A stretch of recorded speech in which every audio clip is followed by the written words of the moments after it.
बिना परमात्मा के आत्मा। तो चर्चा चल रही थी मैं वाली।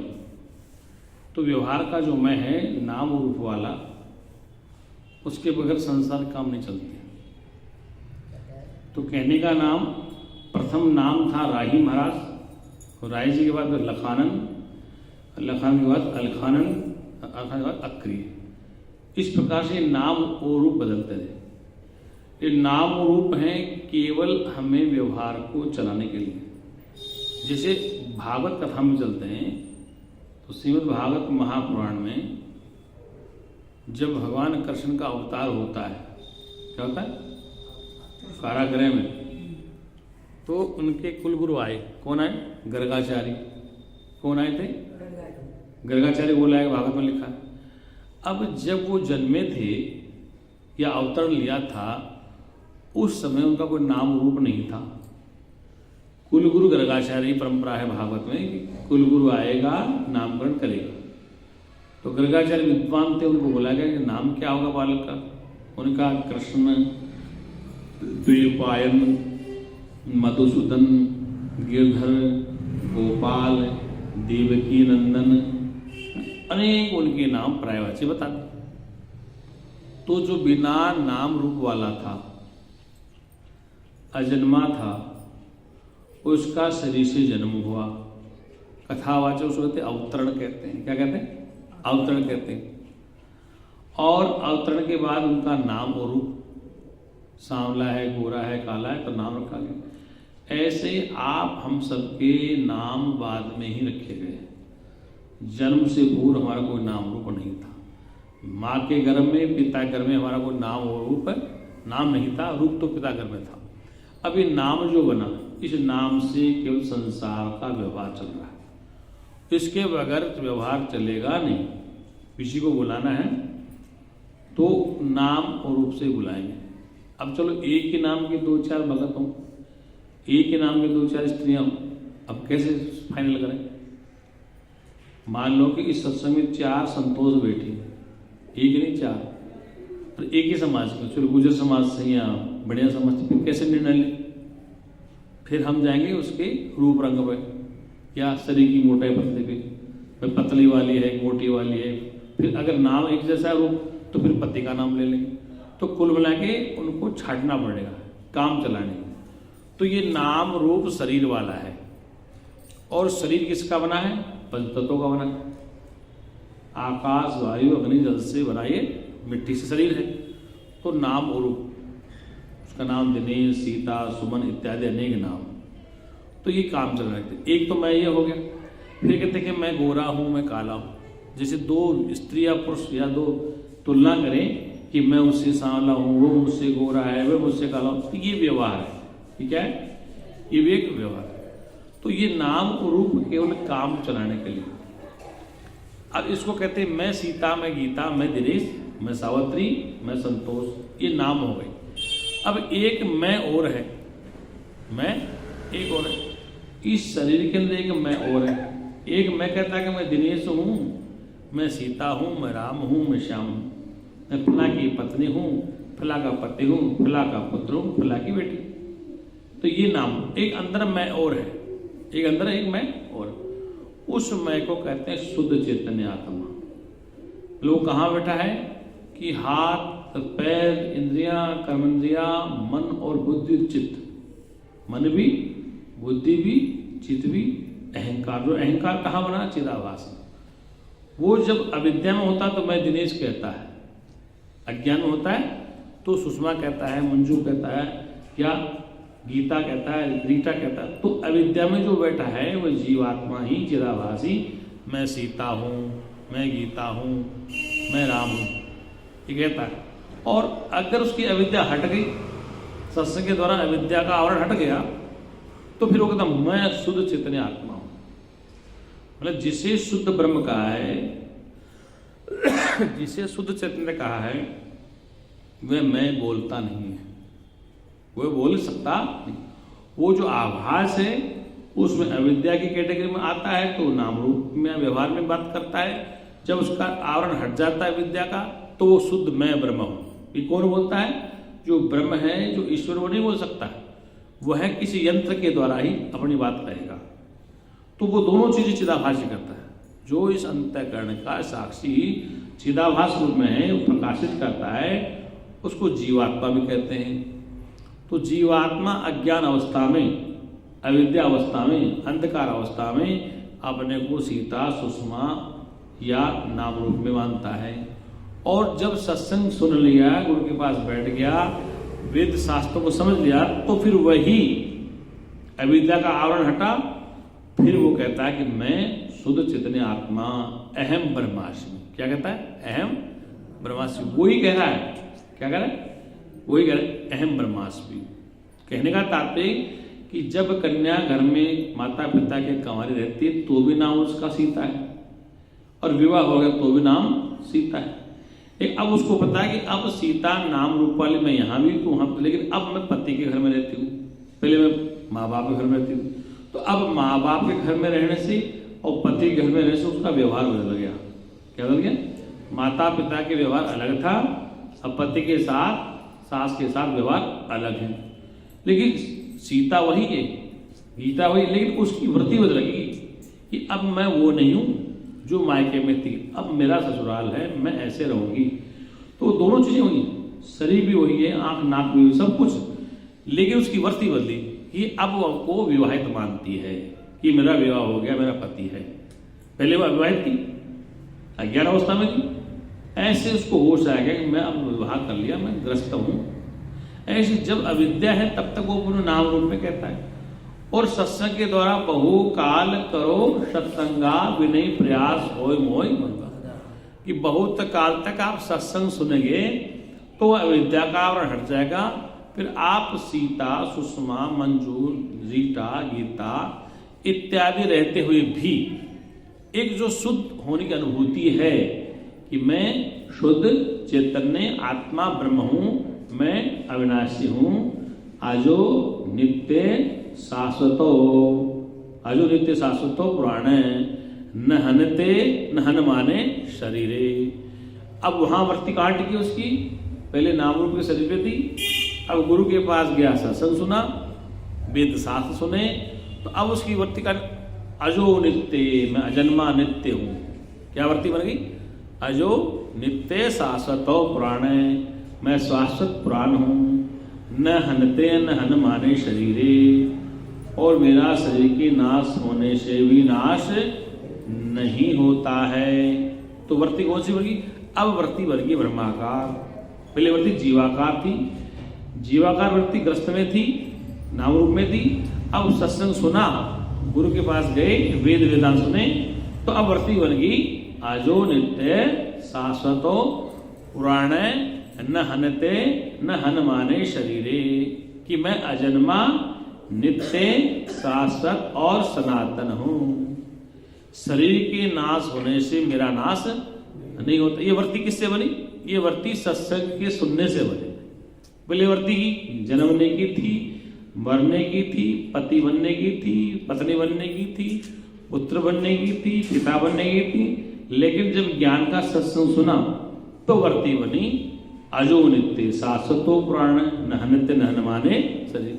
बस वृत्ति का खेल है, वृत्ति बदली अब कि मैं अब शुद्ध चैतन्य आत्मा नाम रूप से रहता हूं, मेरा जन्म मरण नहीं होता है। तो फिर वेद कहता है, गीता न जायते न मृत्यते, क्या कहा गीता में? न जायते न मृत्यते, न मेरा जन्म होता है न मृत्यु होती है। ये कौन करा? शुद्ध चैतन्य आत्मा जो चिदाभास जीवाकार थी, उसकी वृत्ति ब्रह्माकार बनी। अब उस वृत्ति में खड़ा होकर कहता है कि मैं न जायते न मृत्यते, न मैं जन्मता हूं न मैं मरता हूं। तो ये वृत्ति खेल रही। अब उसकी वृत्ति बार बार सुनने से और पक्की हो गई कि उसकी जो अविद्या की वृत्ति हट गई। वो जब गुरु के पास गया तो बार बार ये सुनता है, न जायते न मृत्यते, अजन्मा हूं नित्य हूं। तो वो वृत्ति बदल गई। इस वृत्ति से फायदा क्या हुआ? जो दुखाकार वृत्ति थी, जीवाकार वृत्ति थी, वो बदल के ब्रह्माकार वृत्ति बनी, और ब्रह्माकार वृत्ति बनने से तुम्हें दुखों की निवृत्ति हो गई। क्या हो गई? अब जो पहले संसार था वैसा प्रतीत नहीं हो रहा है। अब अंदर से फीलिंग्स हो रही, जैसे गंगा के तट पे बैठ जाएं तो हवा ठंडी चलती, लहर लगती है, शीतल हवा, और यदि उसमें स्नान कर ले तो और शीतल हो जाता है। ऐसे ही इस ज्ञान गंगा में स्नान करने से एक लय फुरियाई, ब्रह्माकार वर्ती की लहर फुरियाई, और उस लहर ने क्या किया, तुम्हें शांति शीतलता दे। बस वर्ती का ही खेल है सारा संसार। हमने कल कहा था कि पति जब सामने आता तो वर्ती कौन सी है, पुत्र जब सामने आता तो वर्ती कौन सी है, बहन जब सामने आती तो वर्ती कौन सी है, गुरु जब सामने आता तो वर्ती कौन सी है, मामा बुआ मौसा फूफा जब सामने आता तो वर्ती कौन सी है। तो ये सारा संबंध वर्ती का है। और जैसे वर्ती हटी, सुखी मीन जहानीर अगाधा, अब वो मीन मछली सुखी हो गई, कहां हुई, जहानीर अगाधा, सागर था। अब यहां तुलसीदास ने मीन की उपाधि उस अविद्या रूपी मछली को दी है, सुखी मीन जहानीर अगाधा। अब वो मछली वहां चले गई, पहले तालाब में थी, थोड़ा घेरा था उसका, अब उसको सत्संग द्वारा ये पता पड़ा कि सुखी मीन जहानीर अगाध। अब जीवात्मा को अपने ब्रह्माकार का बोध हो गया, मछली तालाब से सागर का बोध हो गया, तो सुखी मीन जहानीर अगाधा। अब वो सुखी हो गई, अब उसको दुख जो समुद्र लबालब भरा, मतलब असीम का बोध हो गया। ये क्या था, अब तुम सीमित में थे, कूप मंडूप थे, अब आपकी वर्ती बदल गई तो आपकी वर्ती सागर जैसी होगी। तो फिर कबीर ने इस बात को कह दिया कि बूंद समाना समुद्र में जानत है सब कोई, कि बूंद है समुद्र में जाती है, ये सब जानते हैं। जीव परमात्मा से मिलता है, ये सब जानते हैं। अंत में जीव परमात्मा के पास ही जाता है, ये सब जानते हैं। लेकिन कबीर कहते हैं कि समुद्र समाना बूंद में जानने बिरला, समुद्र समाना बूंद में जानने बिरला, कोई बिरला ही करोड़ों में जानता है कि ये बूंद ही सागर है। क्या है, समुद्र समाना बूंद में जाने सब कोई, बूंद समाना समुद्र में जाने बिरला, ये बूंद में ही सागर, अर्थात जीव ही अविद्या हटने के बाद सागर है। क्या है, वही ईश्वर है। ममई वांश से जीव लोकी, ये मेरा ही अंश है जीवात्मा, इस देह के घेरे फंसा पड़ा है। ममई वांश से, ये मेरा ही अंश, मानी अंश कभी अंश से अलग नहीं होता है, टुकड़ा नहीं होता है। लेकिन वह जब तक ब्रह्म विद्या का सत्संग नहीं सुनता है, जब तक अपने को ईश्वर से अलग मानता है, जन्मने मरने वाला मानता है, टुकड़ा मानता है, हानि लाभ मानता है, भय में रहता है, मृत्यु से डरता है और अभय पद प्राप्त नहीं करता। इसलिए सत्संग के द्वारा, वेदांत सत्संग के द्वारा वो जीव की वर्ती टूटी और वो क्या आ गया, सुखी मीन जहानीर अगाधा। अब उसका घेरा टूट गया, किसका, जीव रूपी घेरा टूट गया। वो सीमित में था, अब असीम सागर में मौज ले रहा है। तो उसका जो लक्ष्य था कौन सा था, दुख की निवृत्ति और परमानंद की प्राप्ति, वो उसको बोध हो गया। तो सुखी मीन जहां नहीं रखा था। इसी बात को रामचरितमानस में गोस्वामी जी राम के माध्यम से कह रहे हैं। भगवान राम कहते हैं कि मम दर्शन फल परम अनुपा, जीव पाव निज सहज स्वरूपा। राम भी इसी बात को कहते हैं, मम दर्शन फल परम अनुपा, कि मेरे दर्शन का फल बड़ा अनुपम है। जब मेरे दर्शन हो जाएंगे तो उसका फल अनुपम है। जीव पावन सहज स्वरूपा, जीव जो अपने निज स्वरूप को, सहज को जान जाता है तो मम दर्शन हो जाएंगे। किसके हो जाएंगे, अब बताओ, लोग भाग रहे हैं अयोध्या में राम जी के दर्शन करने के लिए। अयोध्या जाए, मुझे लोग महाराज अयोध्या जाएंगे, अयोध्या जाए, मुझे टिकट नहीं मिला, क्या करूँ जाकर। लोग मुझसे पूछे अयोध्या हो जाए, अयोध्या हो जाए, मुझे टिकट ही नहीं मिला, क्या करूँ। रावण क्या कहती है, राम कह रहे हैं मम दर्शन फल परम अनुपा, जीव पाव निज सहज स्वरूपा। अब बता, मैं तुलसी की रामायण की बात समझू या आपकी बात समझू। तुलसीदास की रामायण भगवान राम कह रहे बात, ये मैं नहीं कह रहा हूं कि मम दर्शन फल परम अनुपा, कि मेरे दर्शन जब हो जाए, अर्थात उस जीवात्मा को मुझ चैतन्य आत्मा का बोध हो जाएगा, तो दर्शन हो जाएगा। दर्शन का तात्पर्य है तत्वतः उसको बोध हो जाएगा। दर्शन का तात्पर्य देखना नहीं होता। वेदांत दर्शन कहते हैं तत्वतः विचार करना ही दर्शन है। जैसे हमारे 6 दर्शन है, न्याय, योग, वैशेषिक और उत्तर मीमांसा, पूर्व मीमांसा और वेदांत, तो दर्शन है। दर्शन मानी शास्त्र, देखना दर्शन अलग वस्तु। यहां दर्शन का तात्पर्य स्वरूप की जानकारी। तो इस बात को राम कह रहे हैं कि मम दर्शन फल परम अनुपा जीव पाव निज सहज स्वरूपा। ये बात समझ में आ रही है आपको? तो मम दर्शन हो गए। अब मम कौन था? वो जो मम था जीवाकार वर्ती में, जो अपने को पिता मानता था, भ्राता मानता था, पति मानता था, पत्नी मानता था। अब उसकी वर्ती पलटी, सत्संग के द्वारा उसकी वर्ती बदली। अब वो राम की बात स्वीकार करता है, शास्त्र की बात स्वीकार करता है, गुरु की बात करता है। तो मम दर्शन फल परम अनुपा।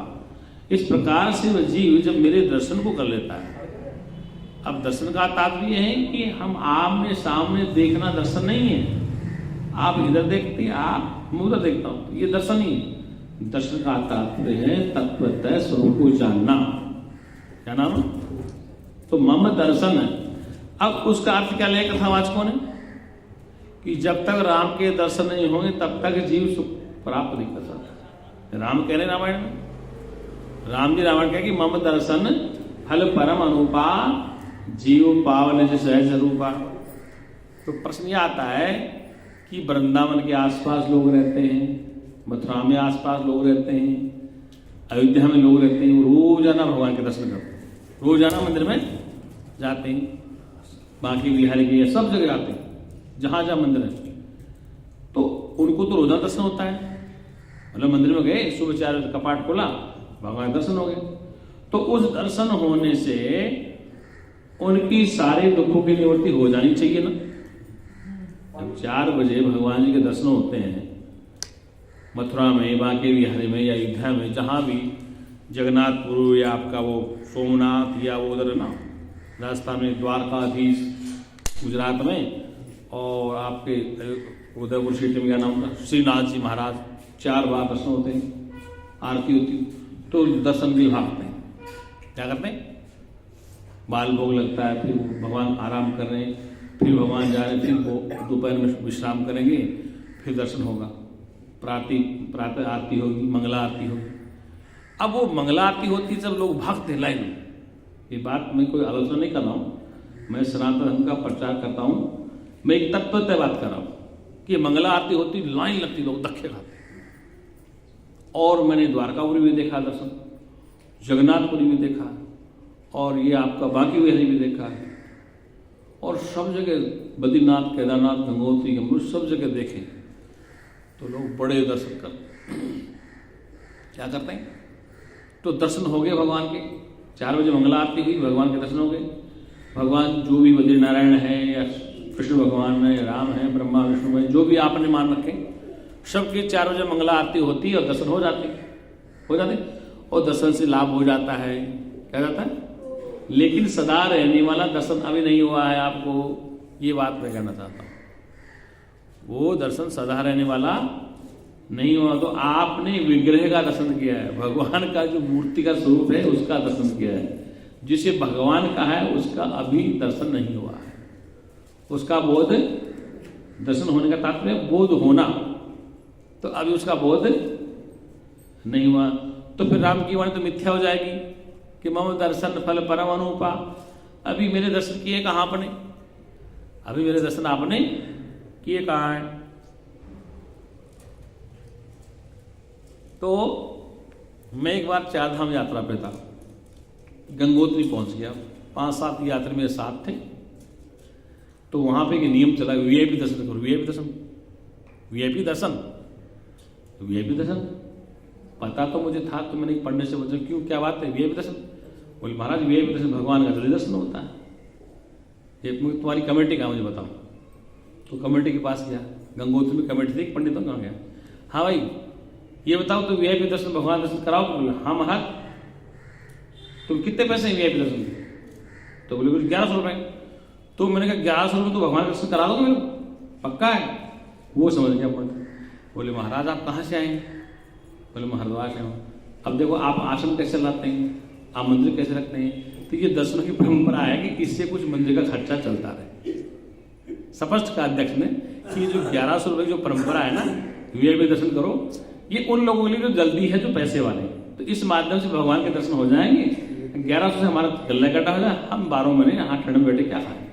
तो भगवान के दर्शन 1100 में नहीं होते। तो मैंने कहा कि 1100 नहीं दूंगा, दर्शन करा दोगे क्या? 1100 भगवान के दर्शन तुम करा दोगे? वो समझ गए कहाँ बोल रहे हैं। महाराज कहाँ से पधारे आप? हरिद्वार का नाम पहचान के मैं उठा दी से।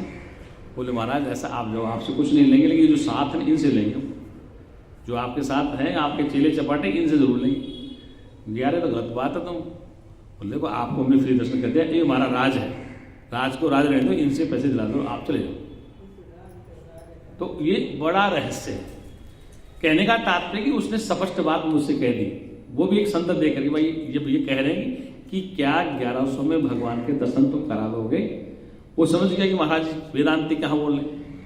तो कहने का तात्पर्य कि मम दर्शन फल परम अनुपम, कि मेरे दर्शन बड़े अनुपम हैं, और जिसको हो जाए तो जीव पाव निज सहज स्वरूपा।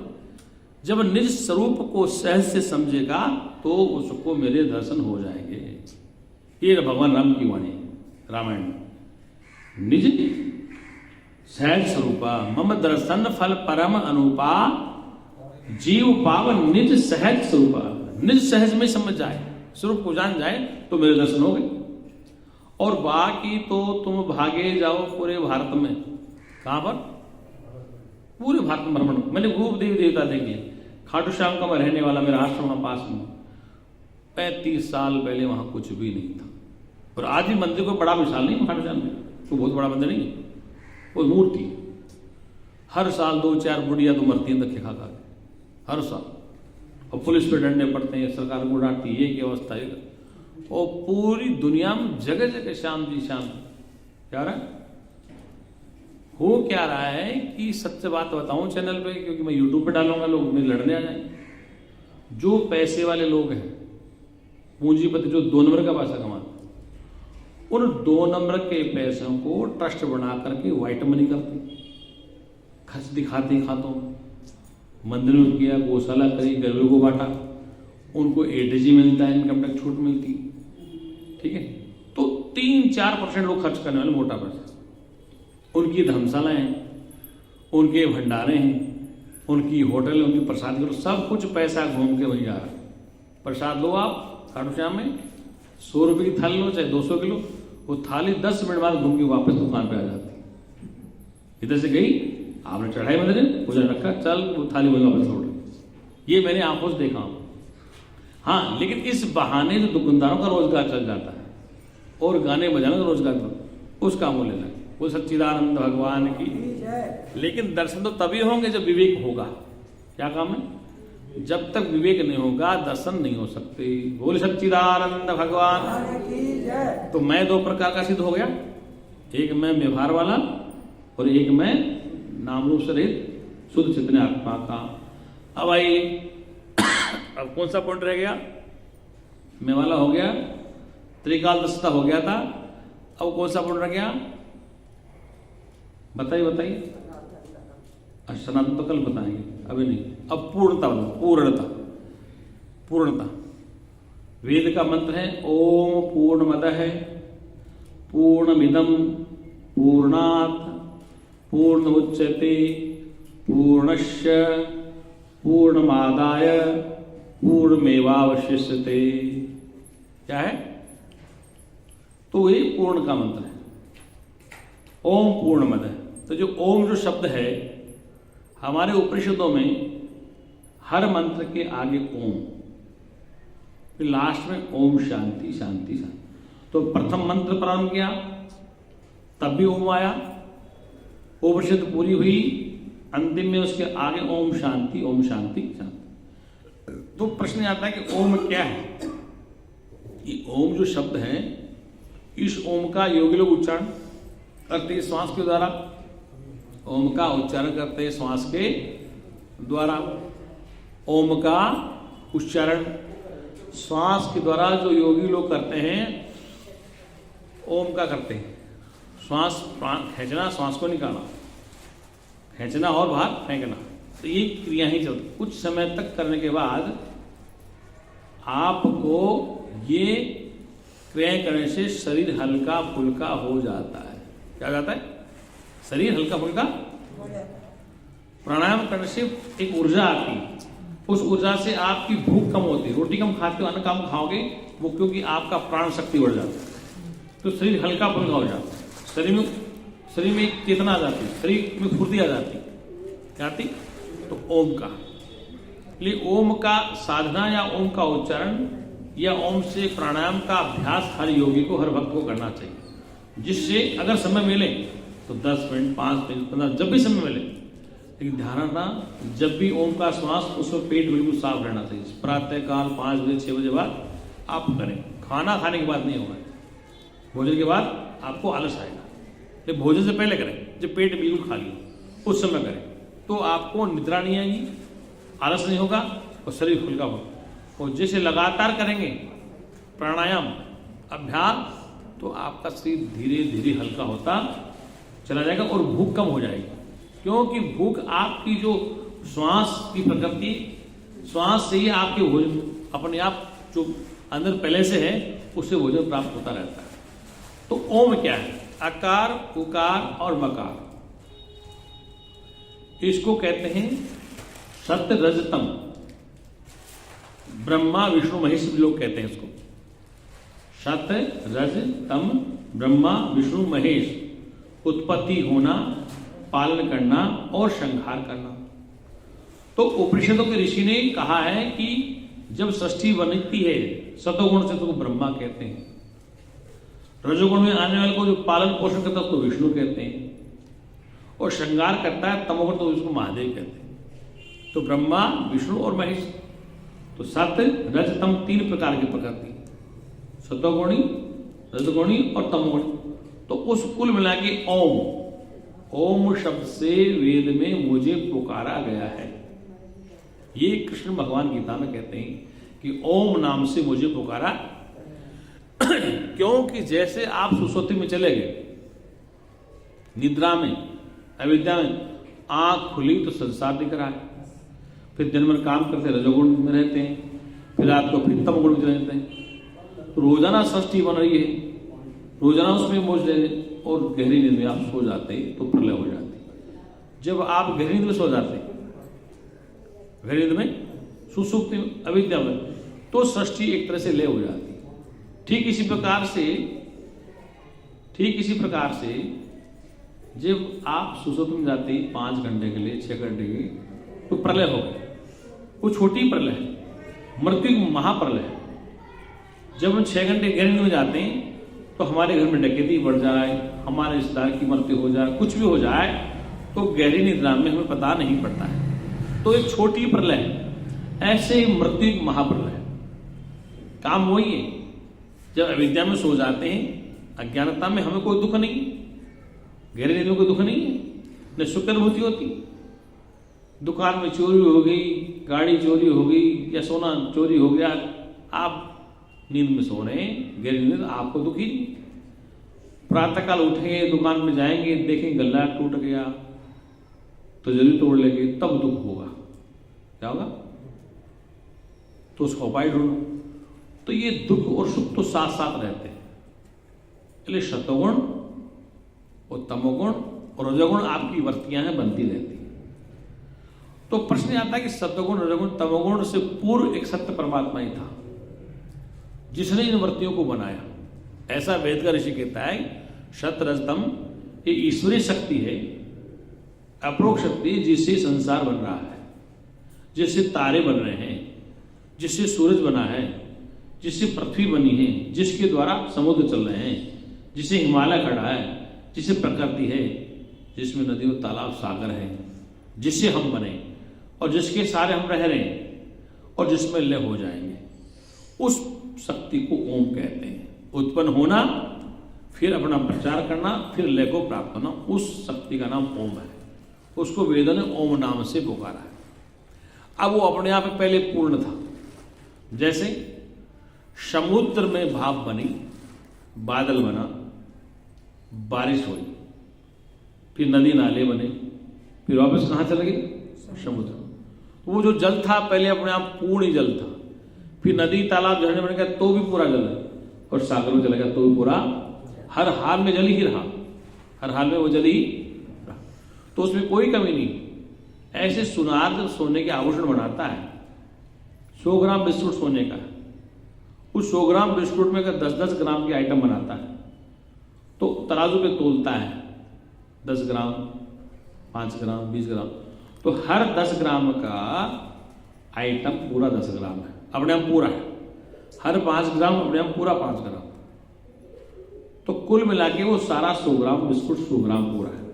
वो जब 100 ग्राम का बिस्कुट था तो सोना पूरा था, अब अलग अलग आइटम बन गया तो पूरा सोना है, और वापस गल गया तो पूरा, तो हर हाल में पूर्ण रहा, गठा बड़ा है नहीं। ऐसे सृष्टि आदि में पूर्ण से उत्पन्न है, पूर्ण में थी, पूर्ण है, और पूर्ण में ही है, पूर्ण में समा। अब प्रश्न था कि पूर्ण से फायदा क्या है? प्रश्न आता है कि ये वेद का ऋषि कहता है कि पूर्ण मद है, पूर्णमिदम, इदम, यह वह सब पूर्ण ही है, और पूर्ण से पूर्ण की उत्पत्ति होती, पूर्ण में समझ आता है। इस ज्ञान से फायदा क्या? पूर्ण के ज्ञान से, पूर्णता के ज्ञान से आपके चित्त की वृत्ति में पूर्णता की अनुभूति होती है। एक वृत्ति बनती है पूर्णता वाली, एक संतुष्टि बनती है पूर्णता वाली। ये पूर्ण का सिद्धांत अपने आप में पूर्णता है। ये वृत्ति बनी कि पूर्ण से पूर्ण उत्पन्न होता है और पूर्ण ही रह जाता है। जैसे ये गिलास है, ये पूरा खाली है या आधा है, तो आधा पूरा खाली है, आधा पूरा भरा है, तो पूर्ण अपने आप। अब इससे क्या है कि तुम अपने आप में पूर्ण हो, थे, रहोगे, क्योंकि जैसे वृत्ति हमारी जीवाकार बनेगी, क्या बनेगी? वृत्ति जीवाकार बनेगी तो हम अपूर्ण हो जाएंगे। क्या हो जाएंगे? जब वृत्ति जीवाकार बनेगी तो हम अपूर्ण हो जाएंगे। अपूर्ण माने अभाव में जिएंगे। और जैसे वृत्ति पूर्ण ब्रह्माकार बनेगी तो अभाव समाप्त हो जाएगा। अभाव की निवृत्ति कैसे होगी? किसी को 3 काल कुछ भी नहीं चाहिए। गुरु जी कहते थे कि हमें दान मत दो, गंगा में दान कर दो, हमें तुम्हारे दान की जरूरत है, हमें 3 काल में कुछ भी नहीं चाहिए। अब वो कौन सी वृत्ति में कहते थे? हमें 3 काल की जरूरत नहीं है। क्या नहीं? 3 काल की जरूरत नहीं। तो एक दिन चंडीगढ़ में मोहाली में सत्संग करे गुरु जी, और अभाव की निवृत्ति करा, हमें 3 काल कुछ भी नहीं चाहिए। अब सत्संग से आए नीचे स्टेज में, अरे कुछ खाने के लिए है। अब वो शुगर बढ़ जाती बोलने से, जैसे मैं पानी पीता हूं तो जैसे मन से उतरे कमरे में, अरे कुछ खाने के लिए है, तो मैंने 3 काल में अभाव की निवृत्ति क्यों खाना पीना खर्च साल काट खोल। तो कहने का तात्पर्य है कि वो जो कहते थे कि 3 काल में कुछ नहीं चाहिए, वो वृत्ति ब्रह्माकार है। 3 काल मुझे कुछ नहीं, लेकिन वो 3 काल का त्रिकालदर्शी देह में है। उसके साथ उसने साधन अपनाए, प्राण रखा है, मन रखा है, बुद्धि रखी है, चित्त रखी, इंद्रियां रखी, कर्मेंद्रियां रखी, प्राण अपान सब रखा, उदर रखा है, तो उसके सहारे वो चल रहे हैं। तो उनके माध्यम से वो नहीं खाता है, वो तो इनको पुश करता है। क्या करता है? इनको पुश करता है। उस चेतना के बगैर आंख भी नहीं टिमटिमाएगी। चेतना ना हो तो आंखें नहीं टिमटिमाएंगी, हम सुनेंगे नहीं, हम बोलेंगे नहीं, हम श्वास नहीं लेंगे, इस तरह की कोई क्रिया नहीं होगी। इसलिए सब कुछ तो उसी से हो रहा है। शरीर में जो भी क्रिया हो रही है, प्राण अपान समान युक्ता, गीता में कृष्ण प्राण अपान समान जिससे हो रहे हैं, तो प्राण शरीर में है तो प्राण की प्रक्रियाएं हैं। जैसे उदान वायु का प्राण से मैं बोल रहा हूं, अगर यहां छेद हो जाए तो बोला नहीं जाएगा। ये नासिक है ना, ये ग्रंथि, ये वाली गले वाली, इसमें श्वास है हमारा, तो इसमें क्या करते हैं? बोलने का सारा श्वास यहां से लेकर फिर नाभि तक श्वास है हमारा, वो मुख्य प्राण। नाभि से लेकर बीच में प्राण है समान वायु, और नाभि से लेकर मलद्वार तक अपान वायु। इस शरीर रक्त संचार होता है तो उससे हमारी ऊर्जा बनती है। प्राण न शरीर में रहे तो शरीर का संचार नहीं। अब प्राण को भी जो चलाता है, प्राणस्य प्राण है, वो प्राण का भी प्राण है। क्या कहा? वह प्राण का भी प्राण, प्राण उसके द्वारा संचालित होता है। प्राण अपने आप में जड़ वस्तु है, इसलिए प्राण को भी चेतना देने वाला है। इसलिए प्राणस्य प्राण, वो प्राण का भी प्राण है। वो बुद्धि का भी बुद्धि, अर्थात बुद्धि जिसे नहीं जानती बुद्धि को जानता है, तो वह बुद्धि का भी बुद्धि है। वो सत्य का भी सत्य है, सत्य का भी सत्य जिसे कहा गया। सत्य एक शब्द है तो वो सत्य से भी अलग है। वो चित्त का भी चित्त है, चित्त का भी चित्त है, चेतन है वो। इसलिए सत्य का भी सत्य है, चित्त का भी चित्त है, बुद्धि का भी साक्षी है, और प्राण का भी प्राण है। प्राण का भी प्राण, तो जो प्राण का भी प्राण है, चित्त का भी चित्त है, बुद्धि का भी साक्षी है, मन का भी साक्षी है, प्राण का भी प्राण है, और वह सर्व साक्षी है। सर्व साक्षी, वो जो सर्व साक्षी वो अपने आप में पूर्ण है। वो क्या है? वो पहले पूर्ण था, अब भी पूर्ण है, आगे पूर्ण रहेगा। तो सर्व साक्षी कौन? चैतन्य आत्मा। सर्व साक्षी केवल शरीर में आके कहते हैं कि वो सर्व साक्षी है। सर्वनि सबका, और सब वो दो हो गए। फिर देह में आने के बाद हम सर्व साक्षी कहते हैं।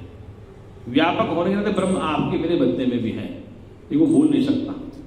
परमात्मा यत्र तत् सरत है, और सरत होने के नाते आपके और मेरे मध्य में भी वो है, लेकिन बोल नहीं सकता, क्योंकि बोलने की यंत्र लेना पड़ेगा। राम को भी देह लेनी पड़ी, कृष्ण को भी देह को लेना पड़ा, बुद्ध, शंकराचार्य का भी सबको शरीर लेना पड़ा। उसको प्रकट करने के लिए इस पूरे हॉल में बिजली है, लेकिन रोशनी देने के बल्ब लगाना पड़ेगा, आवाज के लिए माइक लगाना पड़ेगा। तो ये यंत्र है, यंत्रारूढ़ाणी माया। कृष्ण गीता में कहते हैं कि यंत्रारूढ़ाणी माया, ये यंत्र हैं माया के बने, इसमें संसार एक ही है। जैसे मणियों की माला होती, धागा उसमें एक होता, मणि अलग अलग है, तो यंत्रारूढ़ाणी माया। तो ये शरीर सारे माया के बने यंत्र हैं, धागा सब में एक है। कबड्डी क्या है? पानीहारी अनेक है, मटके अनेक हैं, लेकिन पानी सब में एक है। पानीहारी अनेक है, मटके अनेक हैं, लेकिन पानी सब में एक। तो वो एक है, वो सब में है। वो जो एक है वो अपूर्ण नहीं, वो पूर्ण है, इसलिए उसी को पूर्ण कहा गया। पूर्णमदः पूर्णमिदं पूर्णात् पूर्णमुच्यते। वो पूर्ण है, पूर्ण ही था, पूर्ण ही रहेगा, और पूर्णता में अभी अभाव नहीं होता है। अभाव किसका है? जब वो पूर्ण चैतन्य आत्मा इस देह में विद्यमान है, जैसे आप सब में विद्यमान है। हरि व्यापक सर्वत्र समाना, प्रेम ते प्रकट होई में जाना, राम सचिदानंद दिनेशा, नहीं तह मोह निशा लवलेशा। जो हरि व्यापक है, सर्वत्र है, तो राम सचिदानंद दिनेशा। क्यों? राम कैसा है? सत्य है, चेतन, आनंद और ज्ञान। नहीं तह मोह निशा लवलेशा, वहां किसी प्रकार का मोह नहीं है, अंधकार नहीं, वहां रोशनी ही होती, चैतन्य, इसलिए उसको अभाव नहीं है।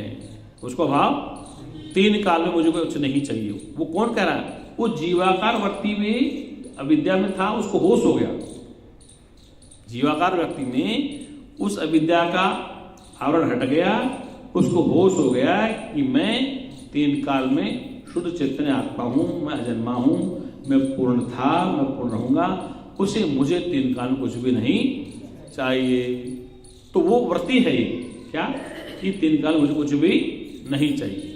तो वो किसकी तरफ इशारा करता है? तो उस ब्रह्म को न भूख लगती है, न ब्रह्म का बेटा होता है, न ब्रह्म की बेटी होती, न ब्रह्म किसी का बाप होता, वो तो अपने आप अकेला है। इसलिए वेद कहता है कि ब्रह्म का पुत्र हुआ ही नहीं आज तक, ब्रह्म का पुत्र हुआ ही आज तक। हाँ, ईश्वर का पुत्र हो सकता है, ईश्वर का पुत्र हो सकता है, ब्रह्म का नहीं, क्योंकि ईश्वर माया में आएगा तब तो कुछ करेगा। बिना माया के कुछ भी नहीं। माया विशिष्ट चेतन जीव ईश्वर है, तो वो विशिष्ट होगा तो वो राम बनेगा, कृष्ण बनेगा, बुद्ध, शंकराचार्य, कबीर, संत बनेगा, तो विशिष्ट होकर उपदेश देगा। तब वो कहेगा कि अब सीखो, बोलो। उस ब्रह्म को अभाव नहीं, उसको कोई दुख नहीं, उस ईश्वर को कोई अभाव नहीं, उसको कोई, वो सर्वज्ञ है, सर्वशक्तिमान है। लेकिन माया के आवरण से वो खेल खेल रहा है। ये आपके हमारे जो शरीर है ये माया से बने हैं। वो माया के नाम रूप तो माया, मोर तोर और माया। तुलसीदास क्या कहते हैं? मोर तोर और माया। ये मेरा ये तेरा ये तो माया है। इस माया का पति, मायापति तो और ही है, और मायापति इस शरीर में रहते हुए भी, शरीर में रहते हुए भी, शरीर तो सबके मरने वाले हैं, तो क्या मायापति मर जाता? नहीं। मटके सब फूटते हैं कुमार के, लेकिन क्या मिट्टी समाप्त हो जाती? मटके फूटते हैं, क्या आकाश खत्म हो जाता है? मटके टूटेंगे फूटेंगे। एक बार वो माता थी, कोली माता, भजन गाती, ठोक बजा कर देख लिया है कि माटी खिलौने टूटेंगे। अब ठोक बजा के देख लिया माटी खिलौने टूटेंगे। तो मिट्टी के बने खिलौने ये ठोक बजा के देख लिया, क्या ठोका? ये समझा ये तो टूटने वाले हैं, ये तो बचने वाले हैं ही नहीं। लेकिन जब तक ये मिट्टी का मटका है तब तक तुम अपना कल्याण कर सकते हो। ये तुलसीदास के साधन है, ये शरीर साधन धाम मोच कर द्वारा। ये साधन है तो तुम पूजा कर सकते हो, तुम भजन कर सकते हो, तुम योग कर सकते हो, तुम भोग कर सकते हो, तुम सत्संग कर सकते हो। अगर साधन नहीं तो क्या करोगे? ये खंभा क्या कर बेटा खड़ा ही, जब से लगा खड़ा है, ये न बोले न चले न धूप न गर्मी। इसको साधन बताए। ये साधन शरीर है तो इससे पूजा पाठ कर सकते हैं, योग कर सकते हैं, भोग कर सकते हैं, सत्संग कर सकते हैं, सत्संग सुन सकते हैं, इसलिए साधन है। लेकिन ये भी ध्यान है कि साधन टूटने वाला है, ये बर्तन परमानेंट रहने वाला, लेकिन जब तक ठीक है तब तक तो हमें वह वस्तु समझ लेनी चाहिए जिससे कि हमें जितना जीवन कटे वो चैन से कटे। क्या कटे? चैन से। इसलिए चैन से कटने के लिए सत्संग और साधन की आवश्यकता। इसलिए बिनु सत्संग विवेक न होई, राम कृपा बिनु सुलभ न सोई। कि बिना सत्संग को सुने बगैर विवेक माने होश नहीं होता। विवेक का मतलब होश में जीना कि मैं कौन हूं, ये तो होश है। मैं सीता हूं, मैं गीता हूं, मैं राधा हूं, मैं रुक्मिणी हूं, ये तो बेहोशी है, ये तो शरीर वाली है। लेकिन मैं शुद्ध चैतन्य परमात्मा हूं। एम ब्रह्मास्त्र सिद्धोसी बुद्धोसी निर्जनोसी। कि मैं शुद्ध स्वरूप हूं, मैं चेतन स्वरूप हूं, मैं ज्ञान स्वरूप हूं, वह होश है और बाकी सब बेहोश है। इसलिए होश में जीना ही जीवन का आनंद है। होश में रहेंगे तो चोर नहीं आते, वो कहते हैं जागते रहो नगर में चोर नहीं आते। संतों ने कहा जागते रहो नगर में चोर नहीं आते। मतलब जागने का होश में जीना है, नगर में चोर नहीं आते, तुम सावधान रहो। जागने का मतलब होश में जीना। बोल सच्चिदानंद भगवान की। इसलिए अब दूसरा दृष्टांत लेते हैं।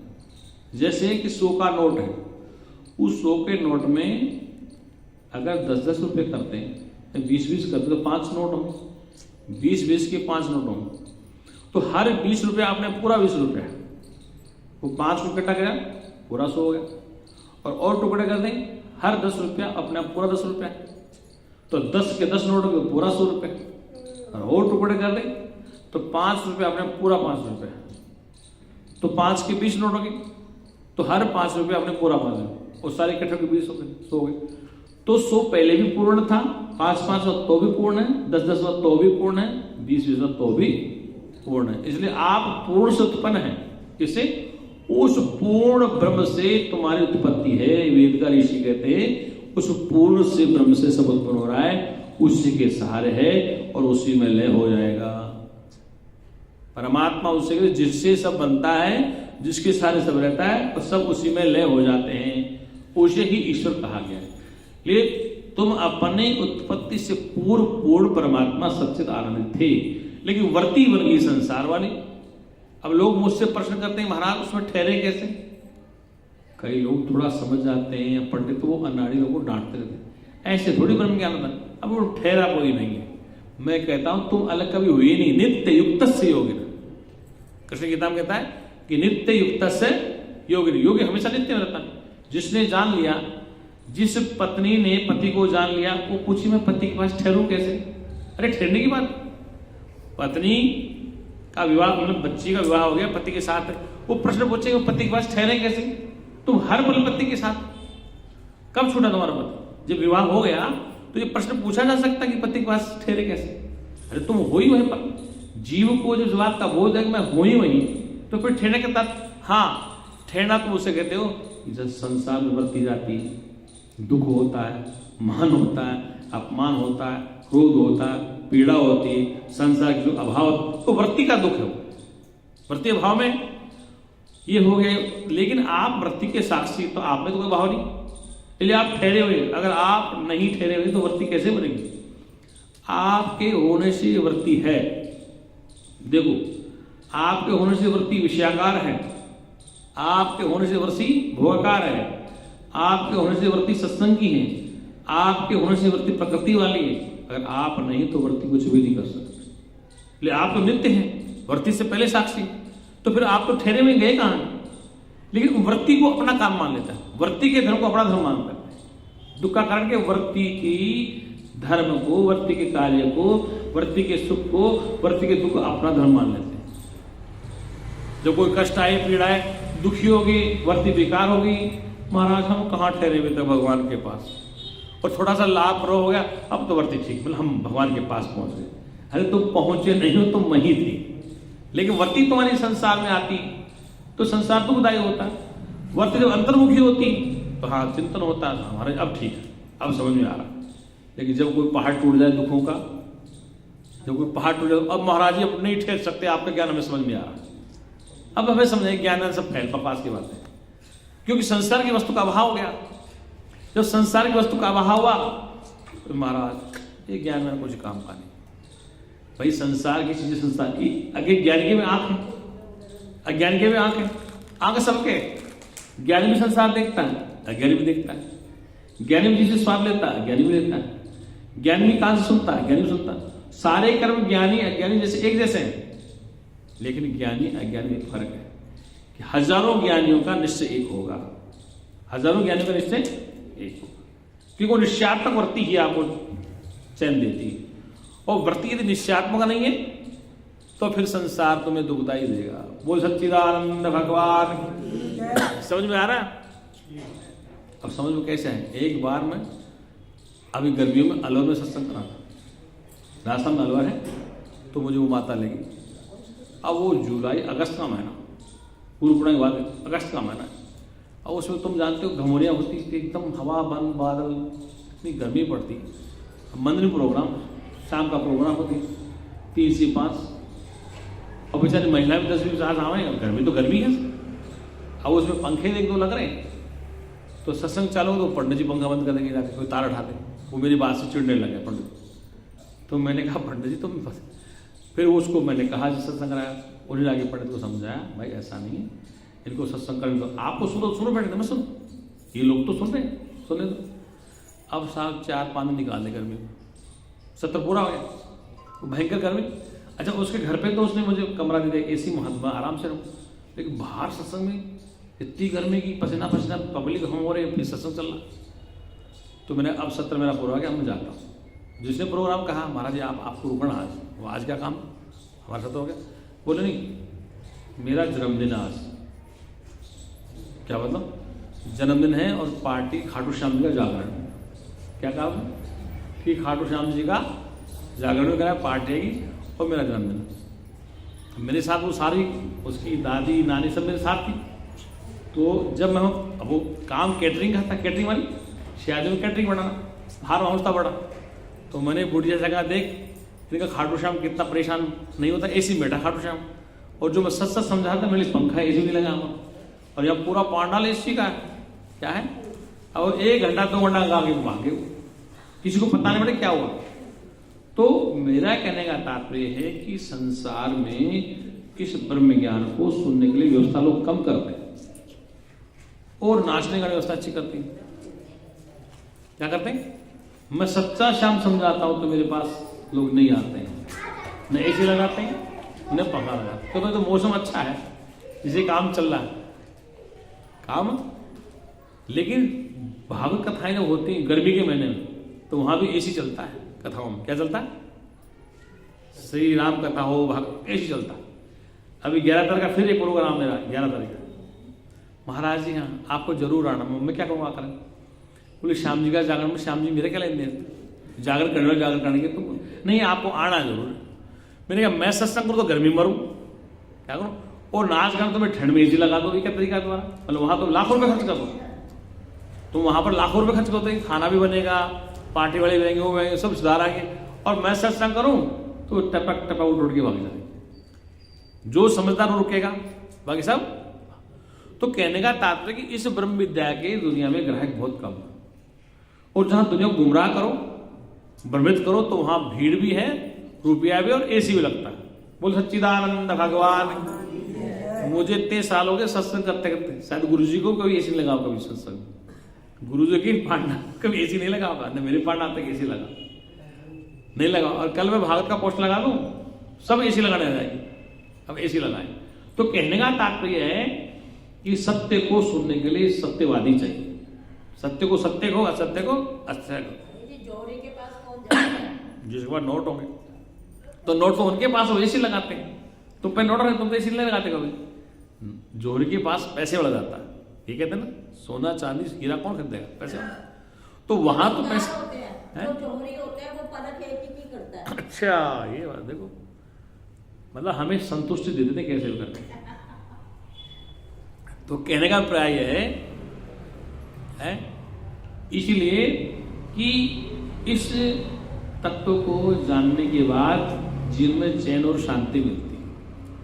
और ये ब्रह्म विद्या देखो अर्जुन को भगवान ने दी थी, अर्जुन को भगवान ने दी थी, और इसी विद्या को सनत कुमार ने नारद जी को दिया था, इसी विद्या को अंगिरा अंग्रेज ने आगे दिया था, सनत कुमारों ने आगे फैलाया था, सुखदेव ने उसको राजा परीक्षित को दिया था, वेद व्यास ने दिया था नारद से। एक परंपरा से ब्रह्म विद्या। अब यहां पर यह प्रश्न आता है कि उपनिषदों को देखा शास्त्रों में, तो ये ब्रह्म विद्या एक एक आदमी, दो दो आदमी को दी गई गुप्त रूप से। अर्जुन को अकेले में दिया, और तो कोई ना। ऐसे अष्टावक्र ने जनक को समझाया, ऐसे ही सुखदेव ने परीक्षित को दिया, ऐसे ही भगवान राम लक्ष्मण को दिया राम गीता में। तो इस ब्रह्म विद्या को सुनने वाले एक ही थे, क्या थे? तो गुरु जी कहा करते थे पार्वती को दिया महादेव ने, अकेली थी पार्वती, तो वो कहते कम से कम 100-200 बैठे हमारे पास, हम उनसे श्रेष्ठ है कि नहीं बताओ? जब वो एक एक को देते थे, हम 100-200 एक साथ हाथ दे रहे, तो बताओ ब्रह्म ज्ञानी श्रेष्ठ होते कि हम थे? ये गुरु जी कहते थे ना। तो कहने का तात्पर्य वो एक ही को मुक्त किया, हम 150 एक साथ दे रहे। तो कहने का तात्पर्य है कि अब तुम जानो या न जानो, जब जीव समझ जाता है ना तो अलमस्त हो जाता, वरना इसके बगैर मस्ती नहीं आ सकता। आप पूजा पाठ करना, अच्छा कर्म करते रहना चाहिए, मैं उसका विरोध नहीं कर रहा, लेकिन जब तक समझोगे नहीं तो संतुष्टि कैसे हो? आपका बालक सुंदर भी है, कपड़े भी अच्छे पहनता है, अच्छा स्कूल भर्ती करा दिया, फीस भी महंगी जाती है, स्टाफ भी अच्छा है, लेकिन वो पढ़ता नहीं, तो क्या उसका लक्ष्य पूरा हो जाएगा? लेकिन लक्ष्य पूरा करने के लिए, अपने लक्ष्य को जानने के लिए ये ब्रह्म विद्या का सुनना अति आवश्यक है। इसलिए ये पॉइंट पूर्णता का अपूर्ण हो गया, पूर्णता का बिंदु समाप्त। अब कौन सा पॉइंट रह गया पूर्णता के बाद? अभी तो आप देखो हुई कि नहीं हुई, अभी आप समझो अभाव की निवृत्ति हुई कि नहीं अभी तक? अभाव की निवृत्ति हुई क्या? एक थोड़ा स्थान देते हैं। कहने का तात्पर्य अभाव क्या है? अभाव किसको है? जीव भाव अभाव है, और अभाव के लिए सारे कर्म हो रहे हैं, अभाव की पूर्ति के लिए रोटी खा रहे हैं, अभाव की पूर्ति कपड़े पहन रहे हैं, अभाव की पूर्ति भोजन तलाश रहे हैं, अभाव की पूर्ति मकान बना रहे हैं, सारा काम अभाव की पूर्ति ले रहे हैं। मकान का अभाव है, धन का अभाव है, वस्त्र का अभाव है, अन्न का अभाव है, मतलब अभाव, जमीन का अभाव है, ये सब अभाव है। लेकिन जब अभाव समाप्त कब हो? राजा जनक का महल, एक बार याज्ञवल्क्य मुनि जी सत्संग सुना रहे थे, क्या करते? सत्संग, ये वेद का प्रमाण, मेरा अपना नहीं। तो याज्ञवल्क्य मुनि अपने सत्संग पाठाल में ऋषियों को सत्संग सुना रहे थे, लेकिन एक समस्या हो गई कि उस सत्संग में सभी ऋषि लोग आते थे, जनक भी आते थे, लेकिन जब तक राजा जनक नहीं आता था तब तक याज्ञवल्क्य मुनि सत्संग प्रारंभ ही नहीं करते थे। तो तो संतों को बड़ा गुस्सा है, ये क्या चक्कर हमारा, जब तक जनक नहीं आता जब आप सत्संग नहीं चालू करते। इसका जवाब दो, हम आधे घंटे इंतजार कर रहे हैं, अभी आपने प्रवचन नहीं चालू किया, उसका इंतजार कर रहे हैं। तो याग बल बोली चुप रहे, बोले कभी समय बताएंगे आप। अब एक दिन अवसर आ गया, सत्संग चल रहा था, याज्ञवल्क्य मुनि ने योग विद्या से जो संतों की झोपड़ी थी ना, झोपड़ी उसमें आग लगा, क्या लगा दी? अब आग लगाई तो आवाज चली, आग लगी, सारे संत छोड़ के भाग गए सत्संग को। और जनक का महल भी जल रहा था, वो बैठा, अब वो छोड़ छाड़ चले गए, सब अपने लोटा लंगोटा संभाले, भाग के कोई जल गया। अब फिर सत्संग प्रारंभ हुआ, तो उन्होंने कहा क्यों भाई, प्रश्न का उत्तर मिला। जनक से पूछा कि तुम क्यों नहीं गए, तेरा तो महल जल रहा था। बोली महाराज अंदर की आग शांत नहीं थी अभी तक, जब अंदर की आग शांत हो जाएगी तो वो अपने आप शांत हो जाएगा। तो भीतर की जो जिज्ञासा है वो पूर्ण शांत, तो बाहर वाली झोपड़ी तुम्हें, तो याज्ञवल्क्य ने संतों को डांटा कि तुम्हारे पास क्या था, घास फूस की झोपड़ी, लोटा और लंगोटा था, उसके तो भाग के सत्संग छोड़ गए। राजा का तो महल जल रहा था, जनक का तो महल ही जल रहा था, लेकिन तो राजा तो नहीं गया। इसका मतलब कि प्रबल जिज्ञासा हुई, इसलिए अभाव की निवृत्ति समस्या होती। वस्तु नहीं, वस्तु पदार्थ से चाहिए, सुख चाहिए, और सुख बाहर नहीं मिलता, वो आपके अपने पास है। वस्तु पदार्थ नहीं चाहिए, उनसे पिता नहीं चाहिए, पति नहीं चाहिए, पुत्र नहीं चाहिए, उनसे चाहिए। उनसे क्या? सुख चाहिए। और उनसे सुख न मिले तो कोई किसका स्वार्थ पूरा नहीं होगा। पिता से चाहिए, पुत्र से भी चाहिए, पति से भी चाहिए। गुरु जी दृष्टांत देते हैं कि विवाह तो लड़का करेगा विवाह तो, लेकिन तुम्हें घर वापस नहीं लेके जाएगा ससुराल, तो कैसे शादी? जरूरत है। ऐसे ही पत्नी तो घर आएगी लेकिन तुम्हारा कोई काम नहीं करेगी, न रोटी बनाएगी, न खाना बनाए, न कुछ। तो ऐसी पत्नी क्या मतलब एक दूसरे के पूरक हैं। पति चाहिए, कमा के धमाके न दे दो, क्या सिर फोड़ेगी उसका? पत्नी चाहिए, सेवा नहीं तो क्या सिर फोड़ेगी उसका? तो कहने का था कि पत्नी से भी चाहिए सुख, पत्नी से भी सुख चाहिए, पुत्र से भी। इनसे अपेक्षाएं हमारी, वो अपेक्षाएं पे खरे उतरे तो ठीक है, और अपेक्षाओं पे खरे ना उतरे तो बेकार।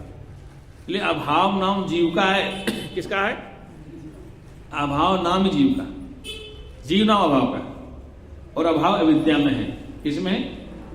अविद्या में अभाव है, और जब इसकी अविद्या दूर हो गई तो अभाव की निवृत्ति होगी। अर्थात मैं शुद्ध ब्रह्म चैतन्य आत्मा हूं, ये होश होते भाव की निवृत्ति।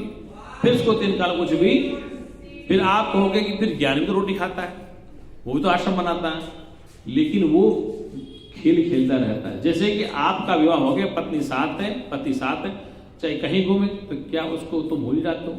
क्या उसकी माला जपनी पड़ती है? एक बार आपने पहचान लिया, गुरु जी दृष्टांत देते थे कि लड़का लड़की का विवाह हुआ, पंडित जी ने मंत्र पढ़े, मंत्र किसी पत्नी को याद नहीं, किसी पति को याद है। लेकिन जब पंडित जी कहा कि आज से तू उसकी पत्नी तेरा पति, हाथ पकड़ कहा कि आज से तू उसकी पत्नी तेरा पति, उसको तुम क्या भूल जाओगे? क्या उसकी माला जपोगे? हाथ में माला ले लो, जिसे कृष्णा कृष्णा लोग करते हैं, राधे राधे करते हैं।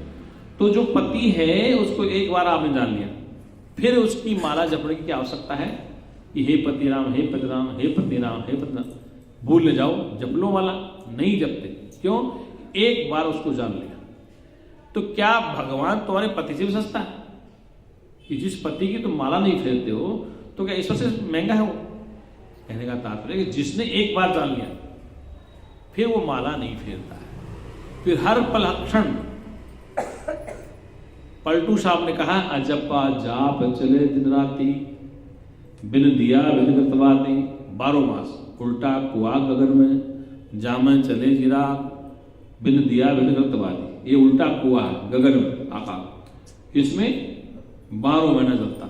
अजपा जाप, ये श्वास है, इसको जपते हो। ये श्वास भजन में कैसा है, दौड़ में कैसा है, भोग में कितना आता है, दुख में कितना आता है। इस श्वास की गति को तुम कभी चेक किया है? कितनी श्वास आता है 1 सेकंड, 1 मिनट में? कितनी बार हम दौड़ते तो श्वास ज्यादा आता है, भोग में ज्यादा आता है, और रेस्ट में कम आता है। तो अजप्पा जाप चल रहा है दिन रात, उनकी ओर निहार हो रही है। कौन चल रहा है? सोहम सोहम कौन कर रहा है? श्वास जो आ रहा सो हम हो हम, इसकी ओर निहार।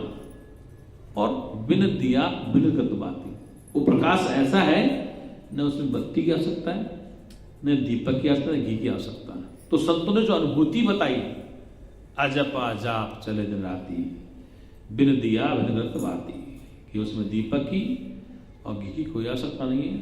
तो उसकी ओर निहारो। पलटू उनका पूरा भाग, पलटू दास कहते हैं पूरा कि उसका पूरा भाग, पूरा भाग मतलब जो पूर्ण ब्रह्म है वो इस बात को समझा, उसका पूरा भाग मतलब पूर्णता में खड़ा है, कि जो इस राज को समझा है। ये हंसा जो चल रहा है, सोहम सोम का श्वास चल रहा है, उसकी ओर निहारो। यही भगवान महादेव ने पार्वती को उपदेश दिया शिव सूर्योदय में, उसका बड़ा रहस्य बताया पार्वती को। उस रहस्य को ग्रस्तों को जानना चाहिए था। लिखी किसने? महादेव ने। शिव सूर्योदय पार्वती को सुनाया। श्वास के बारे में बड़ा प्रकार से बताया, बड़ा विस्तृत। तो महादेव श्वास की नाड़ियां बताते हैं। क्या? पार्वती सुन रही है और महादेव उसे कहते हैं इंगला पिंगला सुषुम्ना, 3 नाड़ी। ये गर्म नाड़ी है, ठंडी नाड़ी। इधर सांस इधर निकालो, इधर से निकालो, और फिर ये पार्वती सुषुम्ना नाड़ी चलती है। क्या चलती? और कुछ समय के बाद तुम सुषुम्ना नाड़ी को प्रयास करते जगा लेते हो, तो आपके दोनों कानों से, नाकों से बराबर की वायु बहती है। अभी हम चेक करेंगे तो 1 से ज्यादा, 1 से कम, लेकिन आप मैंने भी जब अभ्यास करोगे तो दोनों नासिकाओं से समानांतर हवा बहती है। समानांतर हवा बह जाती है तो आप मानोगे आपकी सुषुम्ना नाड़ी चल रही है। उसमें योगी लोग जो सोच लेते हैं वही उनका संकल्प सामने खड़ा हो जाता है, जो योगी लोग। लेकिन ज्ञानी नहीं सोचता इस बात, क्योंकि योगी उस श्वास को अभ्यास करके जो संकल्प कर लेता है तो उस संकल्प के बाद फंस भी जाता है। लेकिन वो योगियों की बात है, ज्ञानी। फिर ये कहा पार्वती से महादेव ने, पार्वती सुनो, जब ये नाड़ी चलती हो ये नाड़ी बंद होती हो, तो उसमें परिवार के बारे में बताया।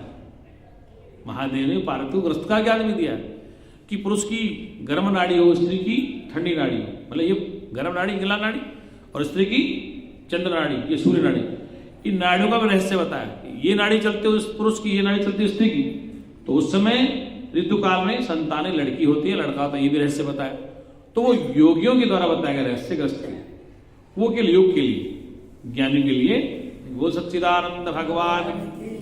तो कहने का अभिप्राय यह है कि ये जब तक हम अपने निज आत्मा का ठीक प्रकार से बोध नहीं कर पाते हैं तो दुख का कारण यही है। तो ये तो हो गया आपका पूर्णता का अभाव का, मतलब वस्तु नहीं, वस्तु से चाहिए। क्या चीज? पिता नहीं पुत्र से। ये तो गुरु जी के पुराने सूत्र आप बोलते हुए समझ जाएंगे। क्यों? अब नए लोगों में बोलने जाके वो समझे तो पुराने रिलेटेड आए बैठे, तो क्या सुना चीजों को।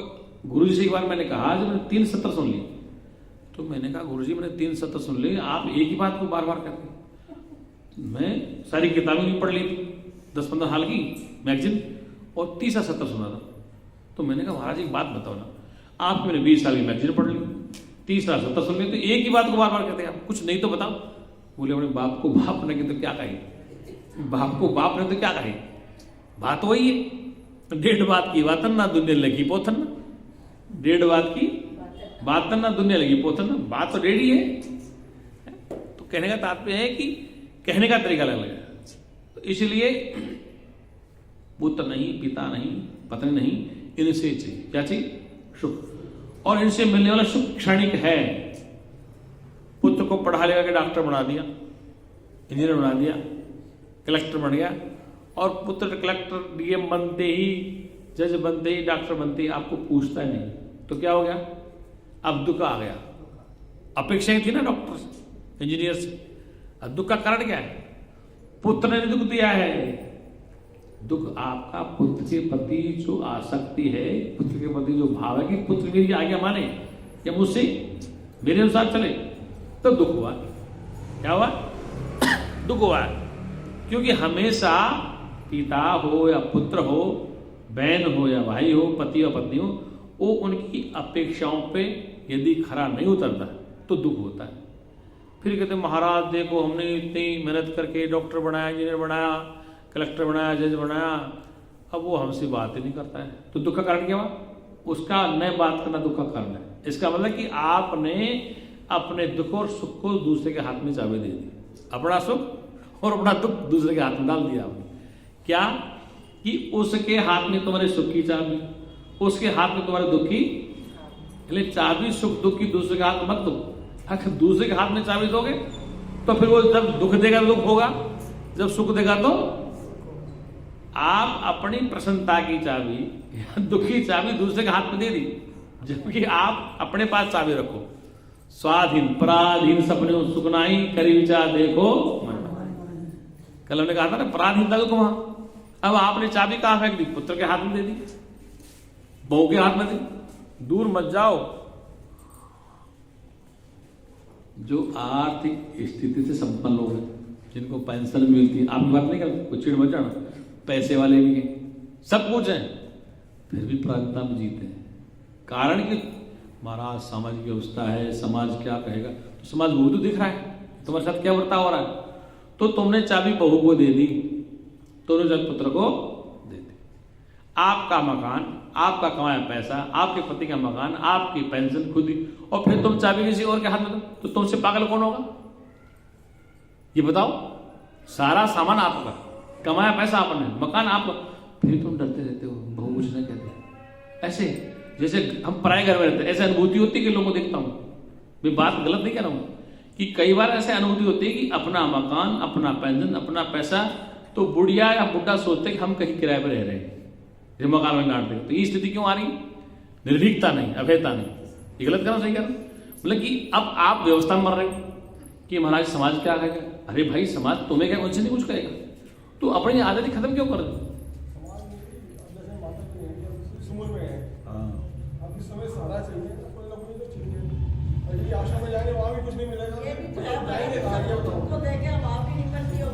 नहीं नहीं, मैं ये कह रहा हूँ, सुनो, हम ये कह रहे हैं, आप तो सत्संग करोगे, वहां जाके दूसरी जगह चले जाओगे, तो वहां रखेगा कौन इनको? नहीं, हम ये कह रहे हैं, कौन दबाएगा? ये भी परेशानी होगी, कौन लेके जाएगा? नहीं, हम ये कह रहे हैं, इसलिए नहीं चाहिए कि मतलब हमें कुछ उनसे अपेक्षा है। नहीं, मैं ये कह रहा हूँ कि मेरे पास एक व्यक्ति थे, कौन थे, शास्त्री जी। अभी इनको कोरोना हो गया था, तो उनका प्लान था मैं ये रहूं, आश्रम में रहूं। तो उन्होंने कहा महाराज मैं ये रहना चाहता हूँ। मैं भाई मुझे कोई दिक्कत नहीं, रहो आराम से। वो बोले मुझे 50,000 पेंशन मिलती है, मैं किसी के भरोसे नहीं, दोनों के बच्चों के खाम भरोसे नहीं हो, दोनों के सामने खड़े थे बच्चे, मैं ये रहूँगा। लेकिन बच्चों का दिल धड़क रहा, 50,000 की पेंशन पापा ये नहीं। तो बोले नहीं गुरु जी हम दिल्ली ले आएंगे। तो उन्होंने कहा कि मेरे को 50,000 पेंशन मिलती है, अब तो मैं इनके भरोसे नहीं, दोनों के, मैं ये रहूँगा। कोई बात नहीं, रहो, मैं क्या दिक्कत। जो उन्होंने कहा कि 50,000 की पेंशन मिलती है, तो बच्चे क्या बोले, नहीं हम दिल्ली ले जाएंगे। तो क्या नहीं कर रहे उन्होंने। चेंज है और आजकल जो पढ़ा लिखा युवक है ना, वो सबसे ज्यादा निकम्मा है। ये बात तुम ठीक कर रहे हो। तो मेरा कहने का तात्पर्य है कि बोले सच्चिदानंद भगवान की। चलो हम ये कह रहे हैं कि तुम कहाँ रहो, जहां रहो, बसाकर दिल में दिलवर को, जहां मर्जी चले जाना। बसाकर दिल में दिलवर को जहां मर्जी चले जाना, बस याद रखना। बस ये है कि महाराज जी इस ज्ञान से ये है कि आदमी को हर परिस्थिति में अपने आप को बचाना। हाँ बस, self confidence, self service, self confidence. हाँ, वो सच्चिदानंद भगवान की। संतो कौन आवे है कौन जावे, बोले है वहाँ की खबर करो। संतो कौन आवे है कौन जावे, बोले है वहाँ की खबर, सुने है वहाँ की शोध करो। कौन हो तुम, कहाँ से आए, करना है क्या काम। कौन हो तुम, कहाँ से आए, करना है क्या काम। और क्या करने में लग रहे हो रे, कहाँ पाओगे इस राम, बोले है वहाँ की खबर करो। क्या करने में लग रहे हो रे, कहाँ पाओगे इस राम, बोले है वहाँ की खबर करो।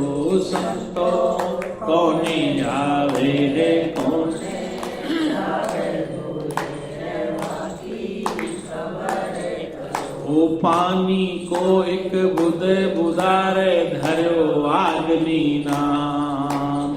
पानी को एक बुद बुदारे धरो, वो ये तो स्वरूप तुम्हारो नाही, कहते हैं इसे हाड़ चामे बोले है वाकी खबर करो। ये तो स्वरूप तुम्हारो नाही, कहते हैं इसे हाड़ चामे बोले है वाकी खबर करो।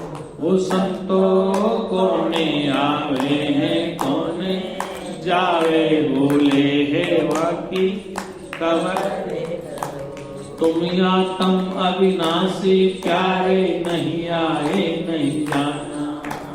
तुम या तम अविनाशी प्यारे, नहीं आए नहीं जाना। और कर्तव्य तुम्हारो नाही, पालो तुम निर्मल ज्ञान, बोले है वाकी खबर को। संतो कौन आवे है कौन जावे, बोले है वाकी खबर। सुने है वाकी शोध करो। सुत वित्त को सत मान प्यारे, है मन का धोखा।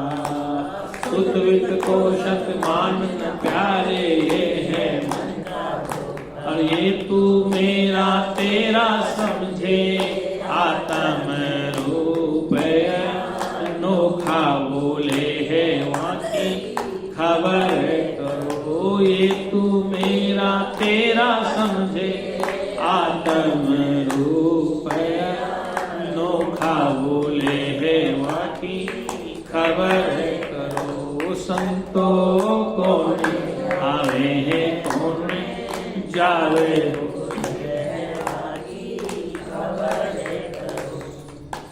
गुरु वचनों पर डट जा प्यारे, जो चाहे कल्याण।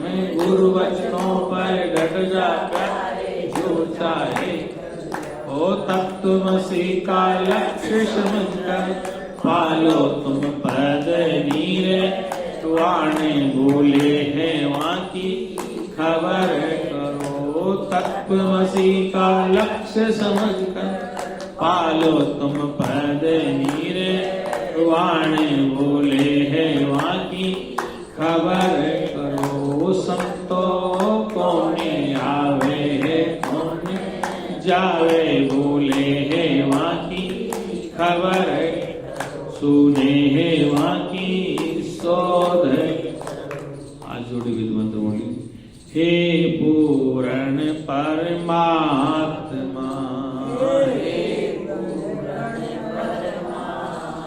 सुखी होए जीवात्मा। विश्व बने धर्मात्मा, बोलो तुम सब मेरी आत्मा।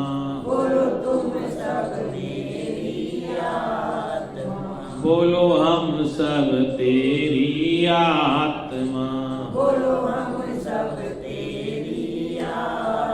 सर्वे भवन्तु सुखिनः, सर्वे सन्तु निरामया, सर्वे भद्राणि पश्यन्तु, मा कश्चित् दुःखभाग् भवेत्। हे परमपिता परमात्मा, सब सुखी हूँ, दुखों से आजाद हूँ। यही हमारी सद्भावना है।